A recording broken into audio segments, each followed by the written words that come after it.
Let's stop messing around, ladies and gentlemen. Let's get into these rankings. We're going to be looking at our top 24 guys here.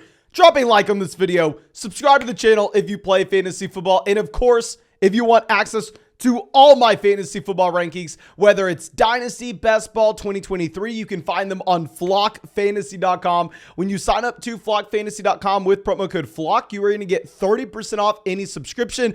And yours truly will go through, break down your fantasy football team with a podcast. Plus, all your favorite content creators are there with all their premium content. But I think that should be about it. Let's go ahead and let's dive into this. Tier 1, nothing to talk about, right? I mean, we have Justin Jefferson, Jamar Chase. Do I really need to bore you with saying, oh, okay, yeah, Justin Jefferson's very good. Through the first 3 years of his NFL career, he is on pace to possibly be a top 5 wide receiver of all time. This is a wide receiver that literally has record-breaking potential. This is someone you could see post 2,000 receiving yards in a single season. That's in the range of outcomes for Justin Jefferson. Now, of course, it would be crazy. Of course, it would be unfair to pretty much anybody else in fantasy football.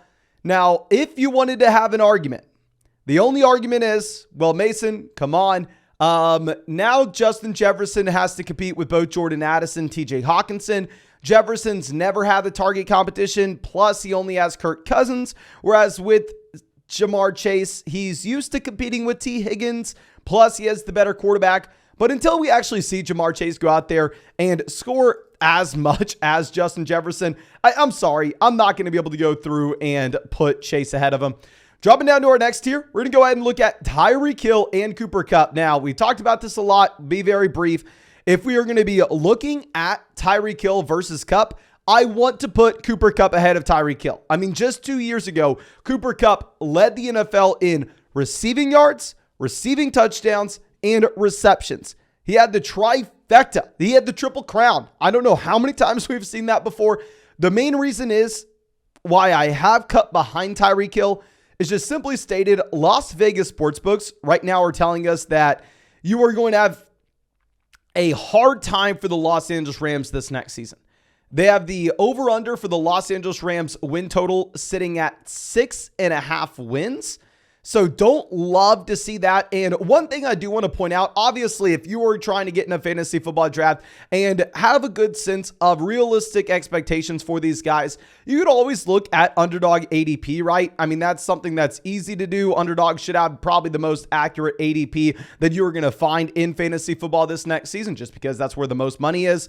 But you can also pull up what you actually have with these guys with their season-long player props for their projections, where Underdog right now has Jamar Chase sitting at 1,300 receiving yards, Justin Jefferson almost at 1,400, indicating that maybe Jefferson should be in his own tier. Tyreek Hill at 1,250, and then you have Cooper Kupp, sitting there at 1,325. So honestly, if you were looking at these projections, you probably should have Kupp ahead of Tyreek Hill. It's just more so I'm worried about the Los Angeles Rams offense. If we saw the win total for this Rams team be sitting at 8.5 wins, 9.5 wins, trust me, I'd be willing to have Kupp ahead of Tyreek. But dropping down to our next tier, this is where it's going to be very dependent on the format that you're drafting in. So if you are in a casual ESPN league where you're only going to be starting 2 running backs, 2 wide receivers, a tight end, and a flex, here I'm taking CMC, no question. Christian McCaffrey would have to be with this pick.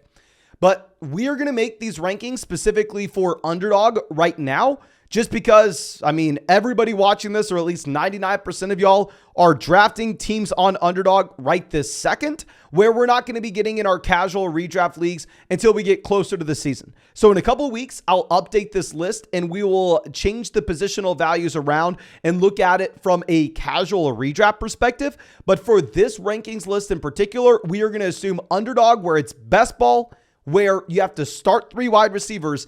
And in that format, I'm going to go ahead. I will take Stefon Diggs. Now, of course, with Stefon Diggs, this is a wide receiver that maybe you're a little bit worried about with what you have with the news out of Buffalo. He's not at camp. The team says that they are worried. But, if I'm looking at his projection, he's supposed to see 1,200 receiving yards. He's the alpha wide receiver for the Bills, which will look like they are no longer in the running to move DeAndre Hopkins into Buffalo. If Hopkins goes, clearly Diggs has to slide down. This Diggs situation is one that we need to monitor, but I'm still fine sitting here saying he's an alpha wide receiver that's been elite over the past 3 seasons that will be playing alongside one of the best quarterbacks in the NFL.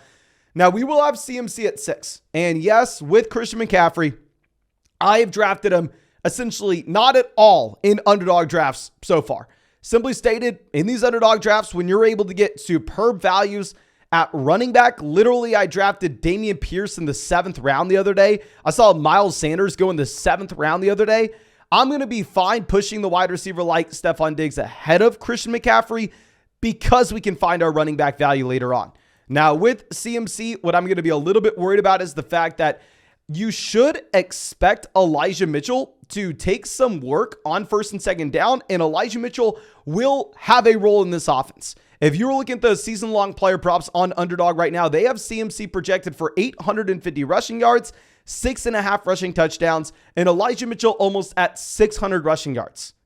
This tells you, yeah, CMC's not the workhorse that he was in Carolina. Now, of course, he has more touchdown upside because the San Francisco 49ers offense is going to be significantly better. And obviously, you're drafting CMC for his usage as a pass catcher.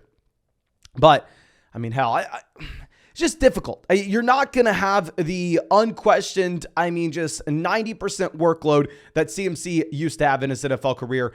Now, in the same tier, we're going to have A.J. Brown. With A.J. Brown, a wide receiver that will give you some massive spike weeks. So to be honest with you, if you were drafting in like a casual redraft league, we'll get you those rankings in a couple weeks. I actually may have CeeDee Lamb ahead of A.J. Brown. A big thing is, though, when you're in this Philadelphia Eagles offense and you can see some massive 30-point spike weeks where we know A.J. Brown's that deep threat wide receiver where he can come away with 180 receiving yards and 2 receiving touchdowns any given week in a best ball format like Underdog, I'm probably going to prefer going with A.J. Brown here. Redraft will be a little bit different. But going over to our next guy, we will have CeeDee Lamb. If you're looking at the projections for these guys right now, you actually have A.J. Brown sitting at 1,100 receiving yards, whereas CeeDee Lamb's at 1,150. So like I said, I think you could make an argument to go ahead and take CeeDee Lamb over A.J. Brown. I've drafted a lot of CeeDee Lamb. You'll notice, yes, I am taking him over Travis Kelce just because it's so hard to find tight end value later on. I'll get you all an in-depth CeeDee Lamb video a little later on, but Travis Kelce is also sitting at 1,100 receiving yards. Obviously, you are getting him with tight end eligibility, which historically speaking has told you, okay, if you're going to be able to get a tight end in round 1 that projects to score as many points as a wide receiver in round 1, you go with the tight end any day of the week. But specifically in these underdog drafts where wide receivers are moved way the hell up, where at the same time, later in the draft, you're able to clearly take tight ends in my mind that will outscore wide receivers. You have Kadarius Toney getting drafted ahead of Dallas Goedert. You have Kadarius Toney getting drafted ahead of Kyle Pitts. And we can look at so many different examples like that. I actually feel more comfortable with the tight end value that we have later on in the draft this year than wide receiver, as crazy as that sounds. But of course, if you actually want to get in one of these drafts with us, y'all know we're drafting them every single day on the live stream on Underdog. It's the same place that has all those season-long player props. And when you sign up to Underdog with promo code FLOCK, they're going to match your first deposit dollar for dollar up to $100. Get my 2023 fantasy football rankings. Get a free trial to flockfantasy.com. It's best ball, so no time commitment at all during the season. This is where I drafted over 700 teams last year and won $150,000. But let's move down to our next tier where we have some pretty bad news with the Raiders. Right now it looks like you have Jimmy Garoppolo as a big question mark this next season, which means Devonte Adams has been falling like a rock. You are seeing Devonte Adams now in these underdog drafts go in round 2 consistently. I still want to be ahead of the market on Devonte Adams. I'm going to have Devonte Adams here at 10. And to be honest with you, F it. I'm going to move Devonte Adams a tier above. We're going to put Adams the tier with Lamb and Kelce, because if you go and look at his projections this next season, you actually have Devonte Adams projecting for 1,300 receiving yards. Now, of course, quarterback is a massive question mark. It's not like Derek Carr was that good last year. At the same time, if you are going to be looking at Devonte Adams, it's a wide receiver that's just going to dominate the target share in Las Vegas. Now, our next tier, we are going to be looking at Austin Ekeler and Bijan Robinson. And now you are actually seeing Bijan Robinson fall in these underdog drafts where I'm fine taking him. When these contests first opened up, Bijan Robinson was going like pick 5, 6, 7. I mean, that's back when CMC was going like pick 2 and 3 as well. And we came out and said, yeah, I'm never going to draft CMC. I'm never going to draft Bijan Robinson. But now you're seeing Bijan Robinson consistently go behind Austin Ekeler. You're seeing him go at the 1-2 turn. And I'm actually going to be fine drafting him here. Like I said, I mean, I just thought it was crazy whenever people were viewing him as like a clear tier ahead of Austin Ekeler. And I'm sitting here going, okay, I think these guys are about the same. What are we talking about? Now, dropping down to our next tier, Jonathan Taylor is a player that you will draft a ton if you follow these rankings. With Jonathan Taylor, this is a running back that obviously was very bad this past season, as the Indianapolis Colts were very bad this past season. Matt Ryan arguably was one of the worst quarterbacks in the entire NFL. If you're looking at the line right now for Jonathan Taylor projects to see 1,200 rushing yards and 8.5 rushing touchdowns. If I try to find another running back in these player props that projects to see as many rushing yards, going to be very difficult to do so. Yeah, Bijan Robinson slightly under 1,100. Now, keep in mind with Bijan Robinson, this is a running back that will catch the ball where Jonathan Taylor won't. You have Nick Chubb at 1,200 rushing yards as well. I mean, so I think you can make a strong argument for Nick Chubb here. And honestly, Nick Chubb maybe should be in the same tier, just given the offense will probably be a little bit better. But with Taylor, he's younger. With Taylor, he's stepping into his prime. I'm going to be betting on the bounce back. The main issue is Richardson's probably not going to check the ball down very often, just historically with what we've seen with these quarterbacks that run. But still, I'm going to be fine with him at this point. Now, going over to our next guy, we're going to be looking at Garrett Wilson. So if you're in these underdog drafts, you'll notice Garrett Wilson consistently goes ahead of Devonte Adams now. Garrett Wilson consistently goes ahead of Jonathan Taylor. And if you're looking at his player prop, I mean, hell, he's right there, projects the same as CeeDee Lamb. He's at 1,140 receiving yards. With Wilson, he was an elite prospect. He was an elite rookie. And now he has Aaron Rodgers going over to the Jets. So trust me, I'm in on him. I wish I could be higher on him than everybody else, but it's just difficult for me to take him over Jonathan Taylor, even if that would be the smart thing to do. Now, our next guy, someone else that if you follow these rankings, you will draft a ton. Saquon Barkley, someone else similar to Stefon Diggs that we're going to have to be watching how the situation develops over the next few weeks, maybe over the next month. In my mind, they're going to pay Barkley, right? I mean, in my mind, they give Daniel Jones the contract. They're pushing in to win right now if they can. They trade for Darren Waller. It makes sense for guys like Saquon Barkley, Stefon Diggs to try to get paid when they can, to use whatever leverage that they can. Sounds like Barkley wants to stay with the Giants. I'm assuming Barkley's a New York Giant this next season. I think that's the most likely outcome. But even if Barkley was moved to a different team, I still see him with 70 to 75% of the snaps with a massive role as a pass catcher. So I'm going to be in on Barkley no matter what. And then our next guy will be Amon-Ra St. Brown. St. Brown obviously doesn't project to see as many receiving yards as what you would see with someone like Garrett Wilson, like Amon-Ra St. Brown down here, slightly over 1,000 receiving yards. But St. Brown's going to be more so that target hog, right? I mean, Amon-Ra St. Brown can go out there and average 10 receptions a game. 10 receptions a little aggressive. Definitely 10 targets a game. And Amon-Ra St. Brown could rack up receptions. Wouldn't be too surprised if Amon-Ra St. Brown led the NFL in receptions this next season, especially with the Jameson Williams suspension and the departure of DeAndre Swift, plus no TJ Hawkinson there. In general, I kind of want to be short on the Detroit Lions, if I'm going to be honest with you, though. But anyway, our next guy will be Jalen Waddle, my most drafted wide receiver a year ago, someone that I really want to root for. I think he's an elite level talent. On top of this, I think that in general, people actually underrate Tua's ability. And if you're going to be looking at Waddle, this is someone that gives you massive spike week upside. A wide receiver that maybe is not going to be the target hog that you get from someone like an Amon-Ra St. Brown, but a wide receiver that you could see break off an 80-yard receiving touchdown any given play, which obviously is extremely valuable in best ball. Then our next guy will be Nick Chubb. Now, of course, whenever we get you our casual redraft rankings in a couple of weeks, Nick Chubb will be way higher than this. This is specifically for Underdog, where we are incentivized to slide wide receivers up. I can tell you when we look at our casual redraft rankings, Nick Chubb will 100% be ahead of Jalen Waddle. He will 100% be ahead of St. Brown. He'll be 100% ahead of Garrett Wilson. Nick Chubb will be a late round 1 pick in that format for me. This is going to be specifically for the Underdog format. And I had to take my L earlier in this offseason. I hope that you got to see our in-depth Nick Chubb video where we said that, I mean, hell, this guy may be the running back 1 overall this next season, where previously at the very beginning of the offseason, before we dove deep in with this Nick Chubb profile, I was saying that he belonged in the same tier as guys like Tony Pollard, Derrick Henry, Josh.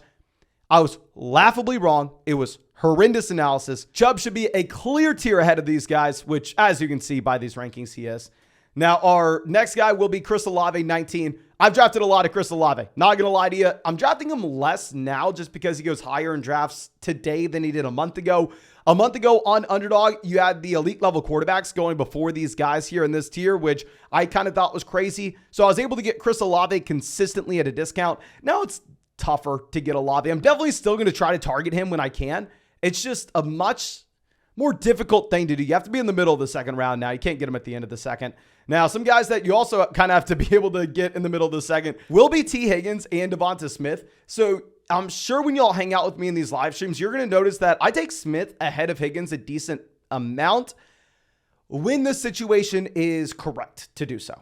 And that situation is if you're sitting at the end of the second round and all the elite level quarterbacks are still available and you think you could get Jalen Hurts on the way back around in round 3, there, I will take Devonta Smith over T. Higgins. That way, we can get Jalen Hurts on the way back around in round 3 and get the Devonta Smith and Jalen Hurts stack. If Hurts is already off the board and we're not going to be able to pair up Smith and Jalen Hurts, then at that point, I will go T. Higgins over Devonta Smith. But it's going to be dependent on the overall dynamic in your draft with the quarterback position. And then our next 3 QBs will be Jalen Hurts, Patrick Mahomes, Josh Allen. I know a lot of people are not going to like us having Jalen Hurts as QB1, but hell, if I go over to the player props right now, I mean, Jalen Hurts is literally sitting at 11.5 rushing touchdowns. Jalen Hurts is a quarterback that is rocking with A.J. Brown, Devonta Smith, and one of my favorites, Dallas Goedert. And he projects this next season to see 11.5 rushing touchdowns. So even though Mahomes was my most drafted quarterback last year, we were getting him in round 5. I have to flex on y'all, but I think we have to have Jalen Hurts QB1 this year. If he has this kind of rushing projection and he has the elite weapons surrounding him, I think you have to be really excited, especially, I mean, you're getting the addition of DeAndre Swift as well, just one extra weapon. But I think that's all I have for y'all with this video. Of course, thank you so much for checking it out. If you have not done so already, go down there, drop a like on this, subscribe to the channel if you play fantasy football. Of course, if you want to get in a draft with us, you can on Underdog. If you want to check out any of these player props, you can on Underdog. You can find the link in the description. You can find the link in the comment section. Use promo code FLOCK and they'll match your first deposit dollar for dollar up to $100. Get my 2023 fantasy football rankings. Get a free trial to flockfantasy.com. Available in damn near every state as well. But thank you again, ladies and gentlemen. Really do appreciate you. Really hope you have a great day and really hope I get to see you with the live stream later today.